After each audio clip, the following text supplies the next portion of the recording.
কলকাতার আরজিকর মেডিকেল কলেজে কর্মরত জুনিয়র মহিলা চিকিৎসককে খুন ও ধর্ষণের ঘটনার প্রতিবাদে সরব হয়েছে সমগ্র দেশ। এই ঘটনার প্রতিবাদে এবার সরব হল বাঙালি মহিলা সমাজ ত্রিপুরা রাজ্য কমিটি। শুক্রবার বাঙালি মহিলা সমাজ ত্রিপুরা রাজ্য কমিটির পক্ষ থেকে রাজধানী শিবনগরস্থিত আমরা বাঙালির রাজ্য কার্যালয়ের সামনে বিক্ষোভ প্রদর্শন করা হয়।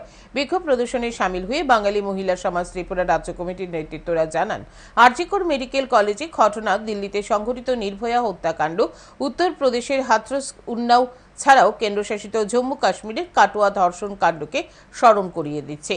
মনে করিয়ে দিচ্ছে বাম আমলে পশ্চিমবঙ্গে ধর্ষণ করে নৃশংসভাবে খুন করা হেতাল পারেখ ও 2020 সালে ত্রিপুরা রাজ্যে বর্তমানে সরকারের সময় সংঘটিত মোহনপুর ব্লকের রাঙাছড়া গ্রামের মন্টি দেবকে ধর্ষণ করে নৃশংসভাবে হত্যার মতো অসংখ্য ঘটনাবলীর কথাও।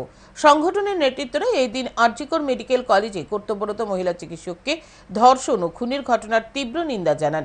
একই সাথে এই ঘটনার সঠিক তদন্তক্রমে দোষীদের কঠোর শাস্তির দাবি জানান। সেই সমস্ত অভিযোগ আমাদের তদন্ত চাই, বিচার চাই এবং দোষীদের অতি দ্রুত বিচার চাই, শাস্তি চাই এবং তাদের আমরা যেন এই শাস্তি যেন তাড়াতাড়ি করা হয় এবং সেটার জন্য সমাধান হয়, দীর্ঘমেয়াদীর জন্য না হয় এবং তাকে যেন রাজনৈতিক রং লাগানো হয়, সেটাই আপনাদের কাছে দাবি করছি।